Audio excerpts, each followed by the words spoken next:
Welcome, readers. Today on Book Chat, we are sharing our hot takes on two very popular books, both Twilight and 50 Shades of Grey. Hope you enjoy it. Stay tuned. Today's episode is sponsored in part by audiobooks.com. Audiobooks.com now has 175,000 titles and 1.2 million podcasts. New customers get 3 free audiobooks comprised of 1 premium credit and 2 VIP titles. Use our promo code Shelf Addiction, spelled as one word, when you sign up at audiobooks.com. Again, our promo code is Shelf Addiction.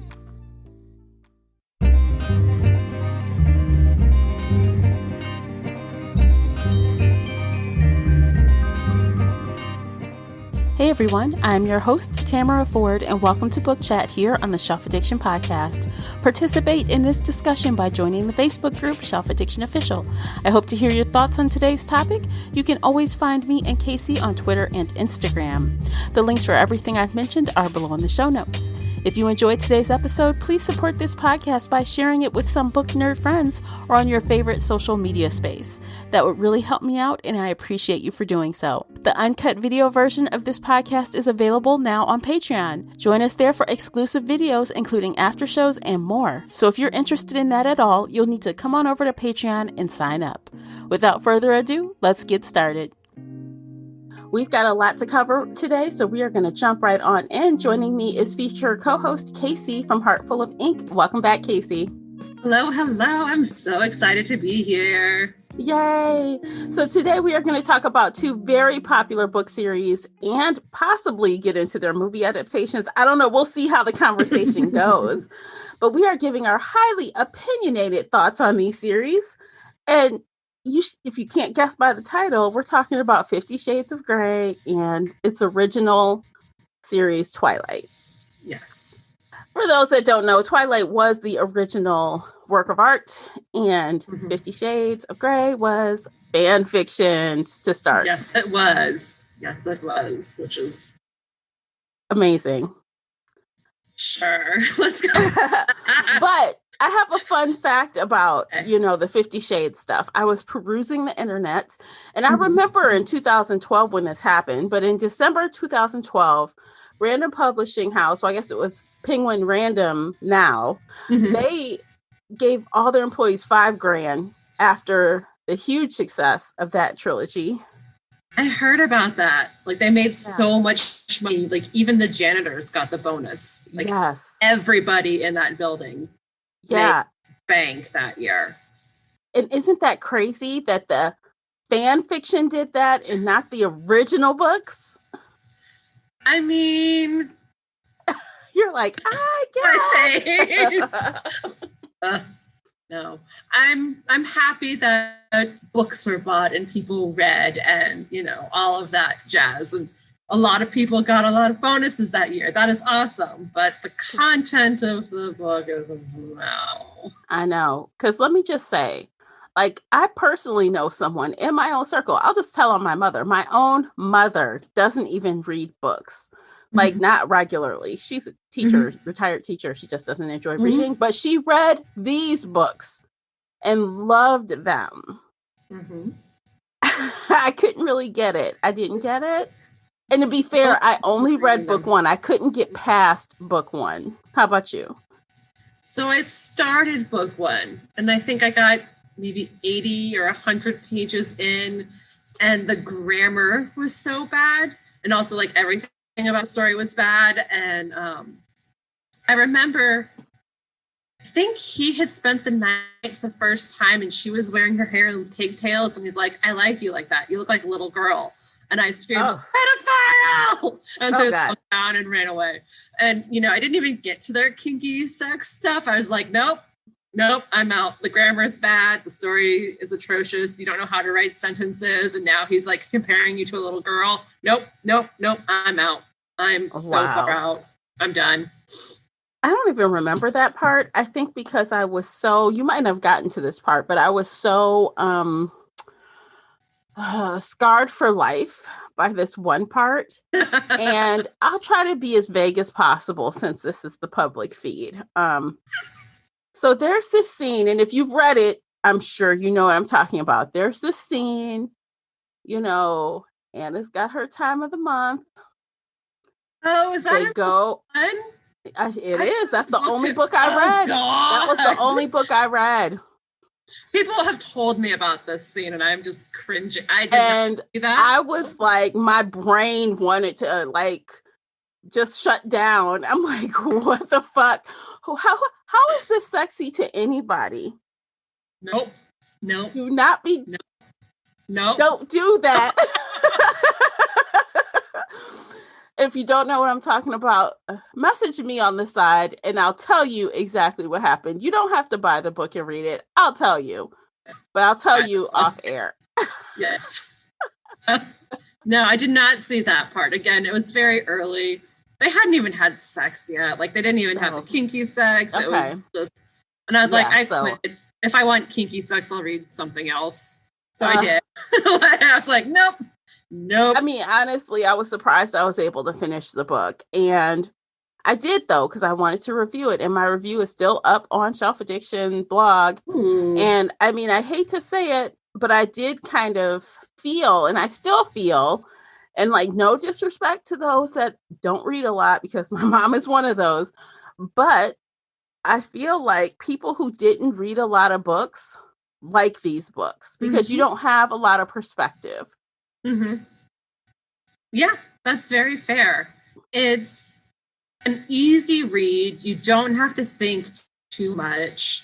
You don't feel like you're being talked down to, because I know some readers who don't read a lot, they get embarrassed when they don't know big words. And so if they feel like a book is too big for them, then they quit. Whereas 50 Shades of Grey is more on their level. And I'm not trying to insult anybody.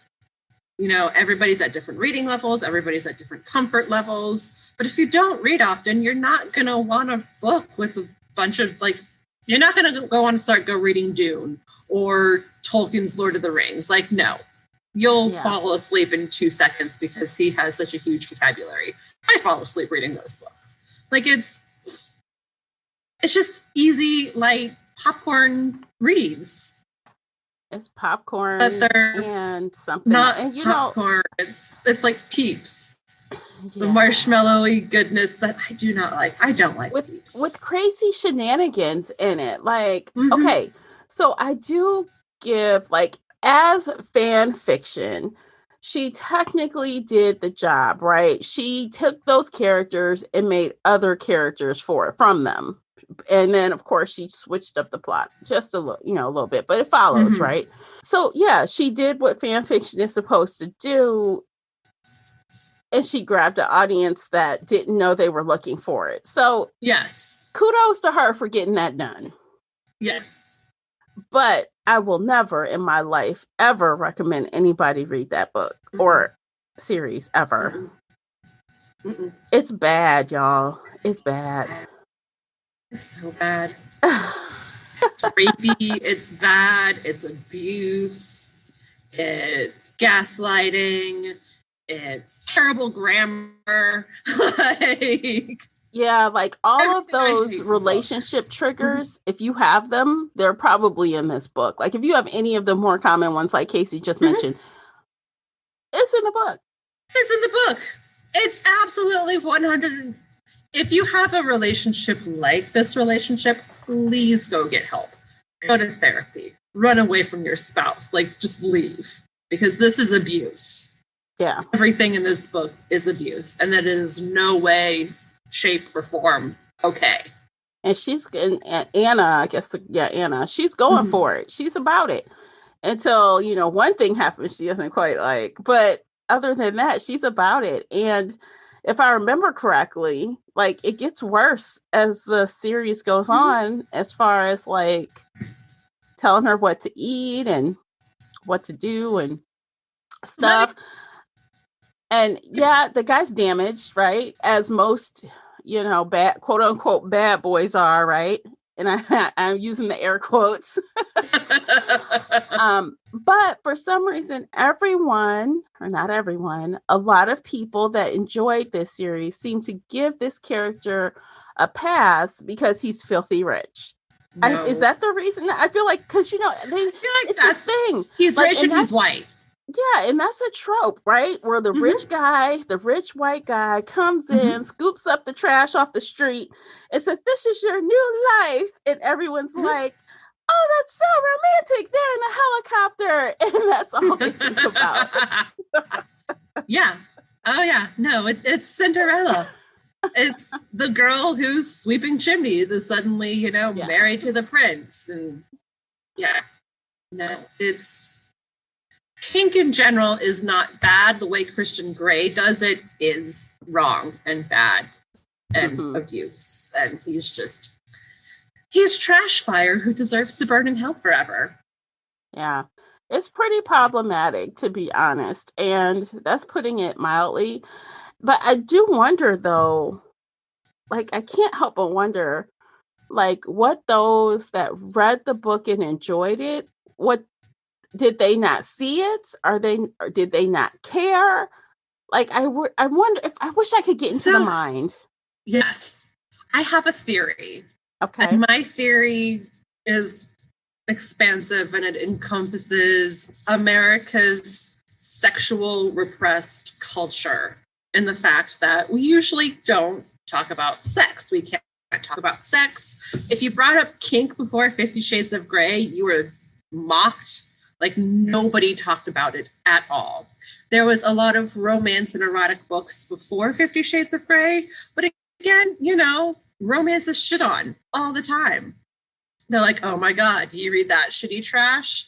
And so for the first time ever, people were like, it's okay, and I'm using air quotes to say okay to read romance. Again, air quotes, because this is not romance.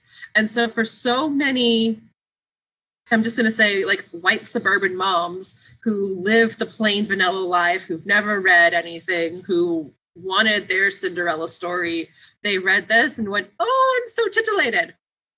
You know, I'm being really mean right now. I'm sorry. No, honestly, I swear. Okay, so you just said, like, the vanilla sex, like, yes, it reminded the vanilla me sex of life. It reminded me of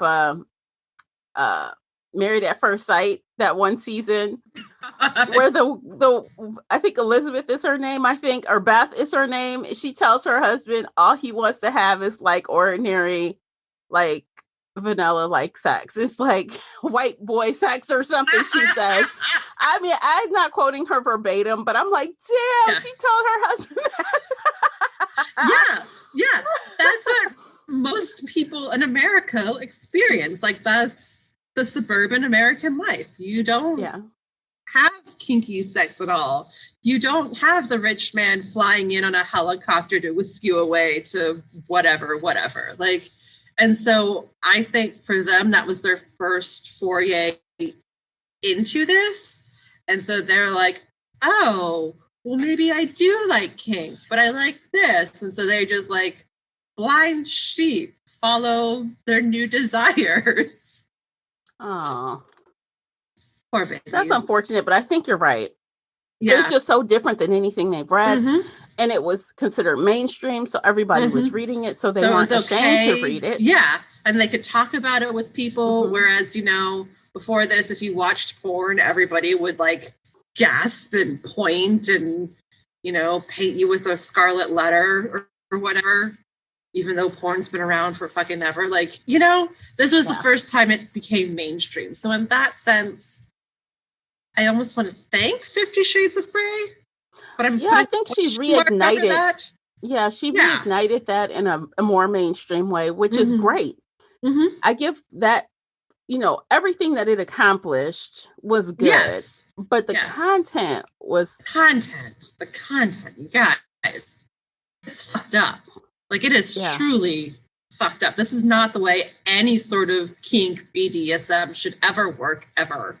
And again, if any man stalks you like this, please go to the police. And Run if you away. like Google about this, you know, and ask, like, kind of about BDSM from a professional standpoint, you will find people writing that know about BDSM community and about how it works. And they will point out all the flaws to you and the logic of how this all went down in these books. Yes. consent.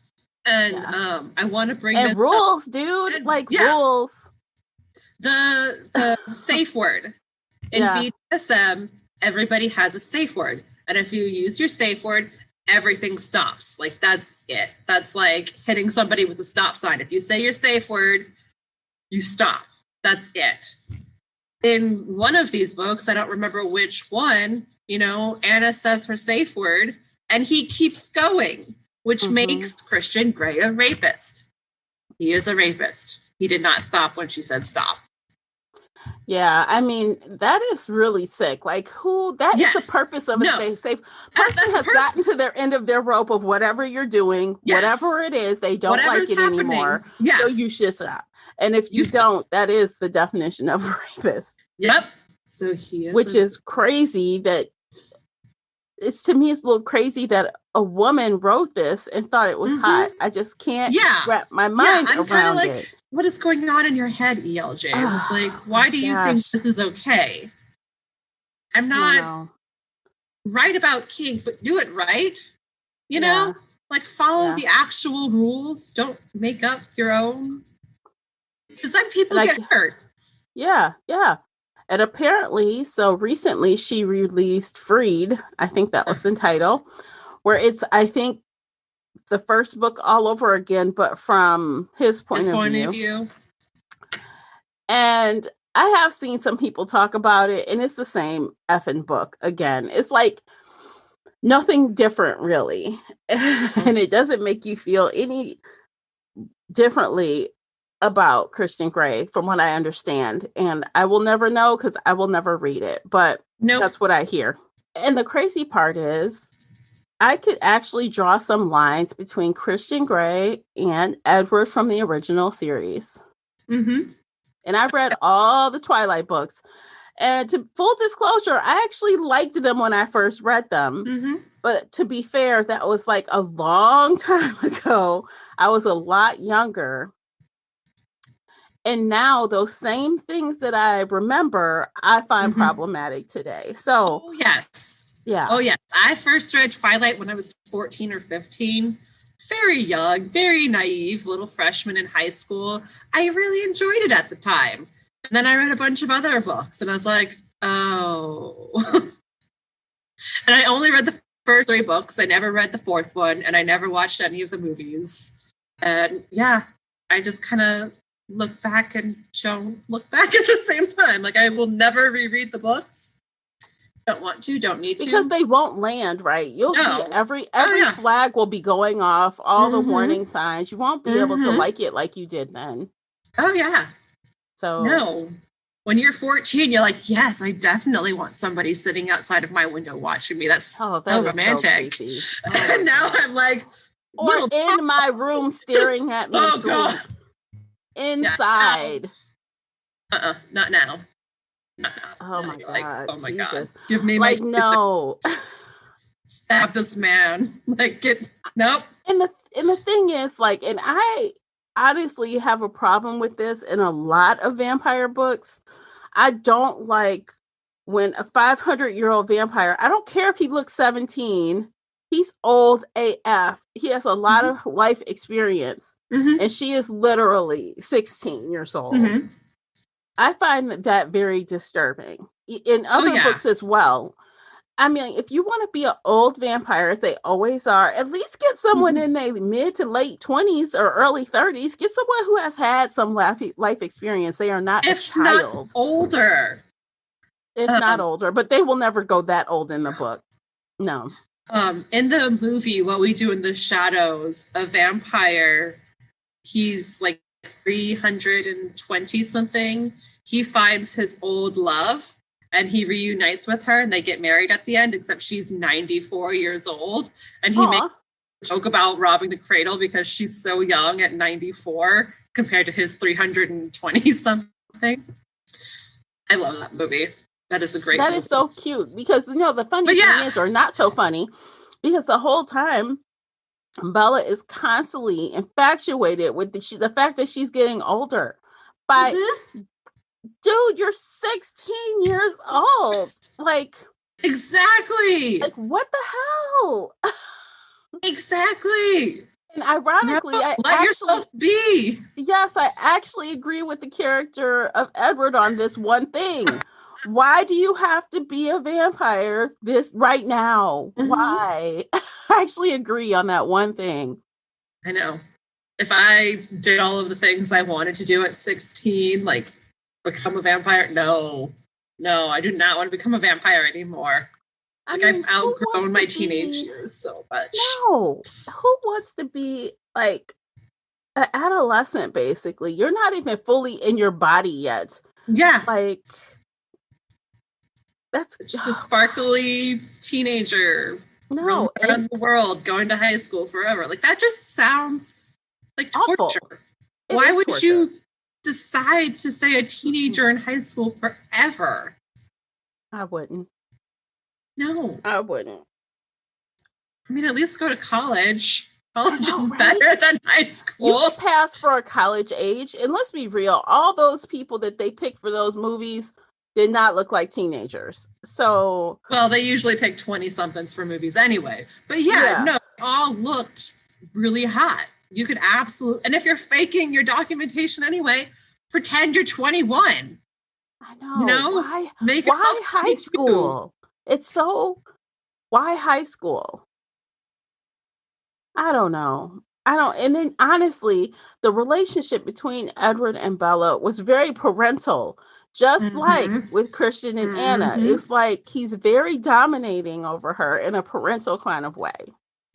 Oh, I'm going to be parental, controlling, abusive, controlling.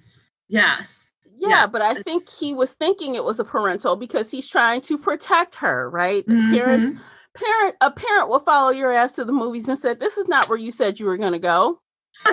Yes. Right? Yes. Parents will do that. Edward followed her ass like all over the place. Yeah. Edward was creepy.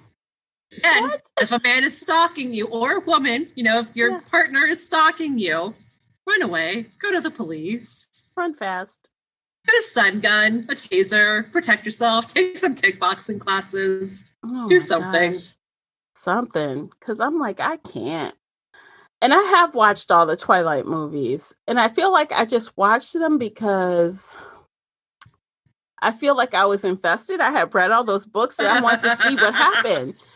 And I feel like the movies had a chance to correct some things, but they didn't. They just followed the books really closely, which was disappointing. I didn't watch the movies. I didn't want to. I was like, boop. You didn't really miss anything, especially the first one. The first one was god awful. God awful. It was awful. Also, to be fair, it wasn't as bad as 50 Shades. I just think, yes, they're two different audiences, right? One is YA, one is adult. I have to ask, way back when you read and enjoyed these books, were you team Edward or team Jacob? Edward. I never, and you know what? It's funny. Let me keep it real. I never, ever really like anybody that can change into an animal. I just don't like it. Yeah, some of it reads very hot, but I don't like to see, in those books I'm reading now, thanks to you and Nicola, I don't like to see feline things in my men where they're doing things that are cat-like. I don't like it.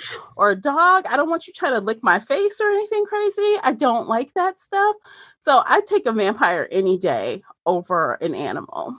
What about you? I'm the opposite. I prefer shapeshifters and werewolves to vampires. But back in the day, I was 100% team Edward because Jacob annoyed the fuck out of me. He was just this whiny little baby that I wanted to punch. I was like, I like werewolves, but fuck you, Jacob. Nope. So Jacob was annoying. He acted like a really whiny brat. He did. He was a whiny little boy. Yeah. And it was annoying. Even back then, I was like, fuck you, Jacob. And even when he showed up the next school year and he's like, damn, what happened to you? You grew up. You got a body now. I still was like, ugh. He still was like, ugh. I know. Even when he got hot, I was like, no, Yeah. Nope, you're like a little annoying boy who follows the hot girl and can't take a hint and just needs to take a hint. Yeah. I don't know. So I'll always probably be team vampire or whatever, unless the vampire is like a gross vampire. If it's a sexy vampire, and there's always a couple of exceptions. I think I would make an exception for Adam Haltman. I would make an exception for that because he's hot. I would do it. Yep, absolutely. Always. But in general, I would just prefer the vamp over. But yeah, fun stuff, I tell you. Actually, this is a great time. We're going to take a quick break. Check out the sponsors. When we come back, we'll finish this conversation. Stay with us.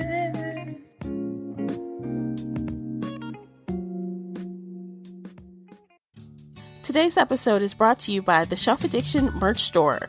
Check out all the bookish t-shirts, notebooks, mugs, and more. Don't miss out on these original designs, perfect for any book nerd. Support the podcast and visit shelfaddiction.com/merch and pick up your next favorite bookish item.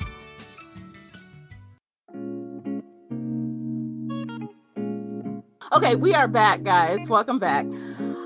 We're going to jump right back on in and continue our rant against Twilight and 50 Shades.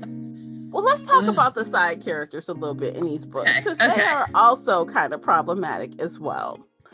So something that has stuck with me all these years, and I only read this the one time. I think this was book 3, I don't remember. They're having the birthday party, and Bella accidentally gets a paper cut, and I think it's Jasper, like, flips the fuck out and tries to, like, rampage across the room to rip into her because blah, blah, blah, blah, blah. But this is the boy who goes to high school, right? Mm-hmm. And I'm just like, what do you do when somebody in school gets a paper cut? That happens every day. If a girl is on her period, or, somebody gets a nosebleed in the fucking high school. Like, there's blood all in a high school. Let's be you're real. Playing sports, you scrape something. Yeah. Kids fall down, they play kickball, they get hit, And I'm just like, this itty bitty little paper cut in this one room has him like flipping the fuck out, and people had to carry him out. Except he goes to high school and doesn't bat an eye anywhere. And I was he's been going to high school for decades. Yeah. You're not used to that by now? Mm-hmm. Oh my gosh. Big old plot hole right in the middle. Right there. That's been bothering me for the last, 15 years. So I'm just like, girls get their periods in high school. Yeah. How do you deal with that? Like, not even to be gross, kind of blood, but in their minds, I think it's a different kind of blood.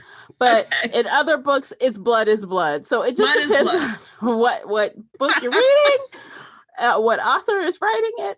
I guess. Again, okay, we don't even have to go that route. We'll go back to Piggy and Jim and falling down, cutting your knee or whatever. Yeah. Or in biology class, cutting your finger on some glass. Shit happens everywhere. Oh, yeah. Are these vampires just not flipping out, or is it Bella's special, delicious smelling blood? I don't remember. Well, remember that one guy, what was the guy? James, I guess, was the villain in the first book, where he was trying to, like, hunt her down and stuff. But I don't know if it was because he smelled her, she was so delicious or whatever, or if it was because he wanted to chase her. I think it was because he wanted to chase her. I don't know. There seemed to be something unique about Bella that made everyone and their mother want to, come for her. Mm-hmm. I don't know why. She wasn't that special. But I also had issues with, what was the girl's name? Rose Marie or Rosalie? Rosalie. Yes. I didn't like her either. Mm-hmm. I didn't like her either.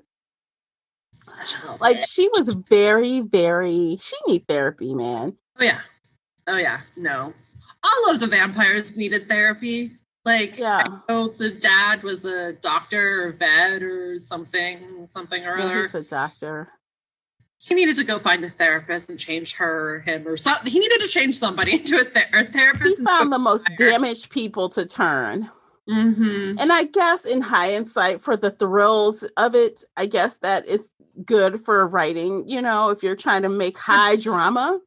I don't know. I'm trying to be kind of forgiving, but I don't know. There were a lot of problems with it looking back. Mm-hmm. And I can't even really watch the movies again. I feel like they're kind of one and done. I'm not going to be trying to watch. Yeah. And people loved those. They still love them today. They still love them today. I work with authors who tell me, to this day, they're like, I read Twilight 10 years ago and I loved it and I want to start writing. And so here's my first book. And I'm like, congratulations, that's amazing. Let's get you published. Let's do this for you. So that's a huge boon for Twilight too. So are there influences from Twilight in these books that you read? Yes. Because I just read a book last year. It's on my counter. A publisher sent it to me, and I can't even think of... Oh, Crave. That's the title. It has a red something or another on the front. So it's very reminiscent of Twilight, 100%. Mm-hmm. The kids are in high school. I mean, it's almost like copy-paste. Mm-hmm. But, there's a little something different going on with the magic. You know what I mean? There's a little something different. But it's the same. This dark, dangerous dude, this new girl who is kind of, I don't know. She has this guy friend that wants to be with her, but also does the other dude want to be with her? It's all these books that found inspiration to write from Twilight. Oh, to me, a lot of the times end up sounding like Twilight 2.0, 3.0, 4.0. Oh, yes. Yeah, no. This one is about witches, so not vampires. And the author told me from the start, she's like, I do not want to have a love triangle at all. My heroine very clearly ends up with this person. There's no in between, no love triangle. I know. Can get with that. And then she started doing the love triangle, and I was like, hold up a second, just so you know, this is looking like a little triangle. And she's like, no, it's like a line where they're not connected. And I was like, let's keep an eye on this to make sure it doesn't turn into an actual triangle. Yeah, because I love when there is not a triangle. I feel like a lot of these couples in these books, the author gives them, usually authors give them a lot to worry about already. Yes. And they have a lot of personal things to get over. Yeah. You don't really, I just think that the triangle is so adolescent, so high school. It really is. It really is. Every once in a while, there's an author who does it well, where you're very clearly in love with one person and yeah. Or other times, Kresley Cole. I love her love triangle because I want them to end up in a triangle. And I know I'm in the minority here, but I'm like, the three of them need to be together forever, the end. And that's the best kind of triangle. When it's, one couple is very clearly a couple, but there's just this one other person here for the drama. That's when it gets annoying. Yeah, I almost want to say the triangle you're looking for is a three-way relationship. Yes, a throuple. That's what I want to read. A yes, that's what you, yes. Because traditional triangle, she picks one or the other, or one dies so that she doesn't have to pick one or the other. I hate that trope. I hate it. I think it's such a cop-out. Why the hell would you kill one person? No. Yeah. Don't do that. Or Twilight did the cop-out. Oh, I actually am linked to your baby. Ugh. Casey's face is deadpan. Ew, no. Yeah. No, we're not doing that either. I thought that was the creepiest thing ever. I'm ew. Really? Imprinting, quote unquote, on a baby? That just sounds really... that was just too much. I'm we're really getting out here now. Thank God they didn't do anything like that in 50 Shades of Grey, but... Oh, God. That would just be the worst.com, actually. Yeah. So that was, I think, one of the worst things that the author did in Twilight was that whole baby and Jacob fiasco. Yeah. And no shade, but plenty of shade. That name of that baby is the fucking worst. I'm that is the awful name.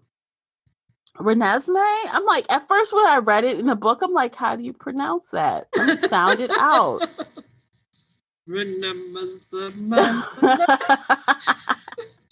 Yeah. I'm like, that is god awful. I'm sorry. I feel a little hateration coming for that. I just can't do it. I can't. That's so ridiculous. So many things about Twilight was ridiculous, but apparently I was there for it, 10 plus years ago? We'll say 15 years ago. 15 years ago. Like, whew, it's been a while. I know. And then we got round 2 with 50 Shades. I swear, you guys, when I found out that 50 Shades, before I read it, I found out it was fan fiction. Mm-hmm. And I was like, kind of already giving the sideways glance anyway. The side eye was real. But I'm like, I'll try it. I'll give it a whole try. I did give it one whole book try. You did a lot more than me. I quit hardcore very early. Yeah. Which is good. And I do want to know, okay, if you guys liked 50 Shades, tell us. I want to know why you liked it. And please don't, if you're listening to this podcast, I am sure you read more than one book a quarter because we read a lot of books. I would put you in a higher reader category with, lots of readers, right? Hardcore readers, not one-off readers. I would want to know from a person that reads a lot of books, why you like 50 Shades. Tell me, please. Absolutely. And if it was a gateway book for you and that's, you like have fond memories of it, that's totally legit. Yeah. Tell us. Is it something Christian said or did? Was it something Anna said? Like what was it about the book that really struck a chord with you? Yeah, I always like to learn that kind of stuff, even though I may not necessarily agree. I'm cool with hearing a different point of view on it because, not that I am 100% perfect in everything in life, but I do have problems with things when I read them or watch them. And I think it's okay to express that as we do on this show. But, if you liked it, it's also good to express that too. I'm not going to hate on that. Absolutely. And the thing about us is that you and I usually dislike the very popular books because something about it, I hate to use this word, but it triggers us. We just don't like the writing style. We don't like the character. We don't like XYZ. And so we go against the grain. And so I do like talking to people and saying, okay, what made you love this book? Yeah. Because after this, so there are lots of popular books that we can talk about. There are a shit ton of big sellers that guaranteed I have some shit to talk. Guaranteed. Nicholas Sparks. Some of his stuff is problematic. Yes, definitely. I've read 0 of his books, but I will shit all over them. I will. Okay, y'all got to be around for that episode when we get to that. Yes. And you know what else I would love? While you are messaging us and all this fun stuff, or considering messaging us, if you have a book that you just loved to death, or you think the world loved it, but you suspect that we won't, send it on over to me. I want to see. Please. Because we might talk about it. We may add it to our list of popular books that we can't stand list. Evil cackle going on right there. Yes. I don't know. I just always go 90% of the time I go against the grain on the really popular books for some reason. Yeah. Oh yeah. No, tell us. Yeah. And maybe if we're in a good mood, we could invite you onto the podcast to defend it while we bash it, or vice versa. Or, we could all just get on here and talk. If you've ever had dreams of being on the podcast with us. Yeah. So send us your suggestions.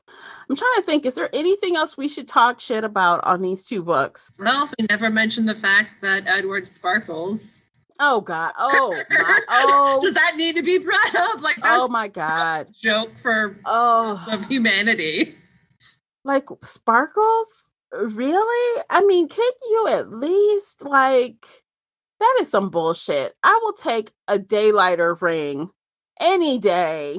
A spelled object any day over a fucking sparkling vampire. No. Sparkle, sparkle. Hey, Mom, meet my boyfriend. I'm sorry, if he stands in this light, he does look a little odd, but just ignore that. You know, just ignore that he looks like cut glass or whatever. Or glitter. Like glitter bomb went off, you know. He just, like he opened a package and there's glitter all over his face. Don't even look at, don't even be worried. It's totally legit. That totally happens all the time. Oh my God. I don't think anyone else has written about a sparkling vampire. She gets that for imagination.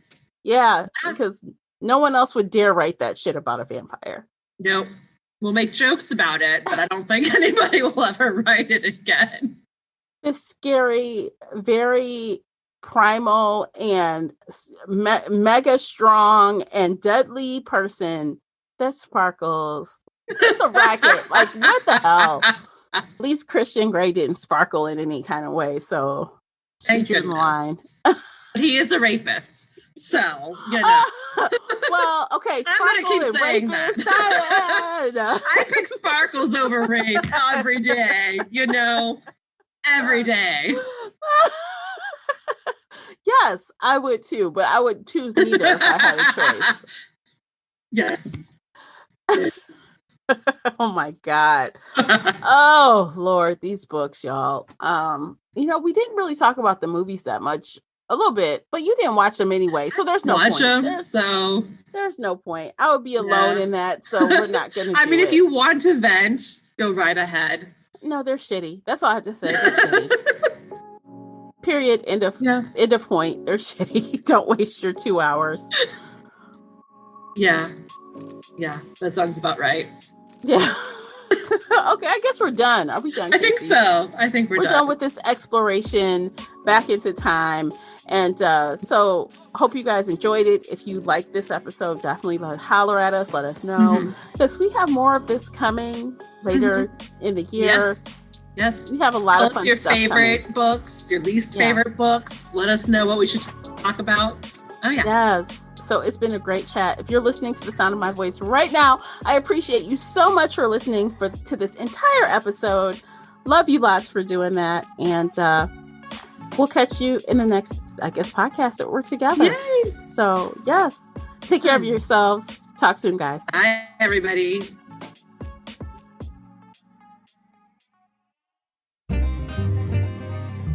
If you enjoyed today's episode and would like to show your support, there are a few things you can do. Head on over to Apple Podcasts and leave a positive 5-star review, or like this episode on your favorite podcast player. It seems so simple, but it really helps me out. You can share this podcast with other book nerd friends or on your favorite social media space.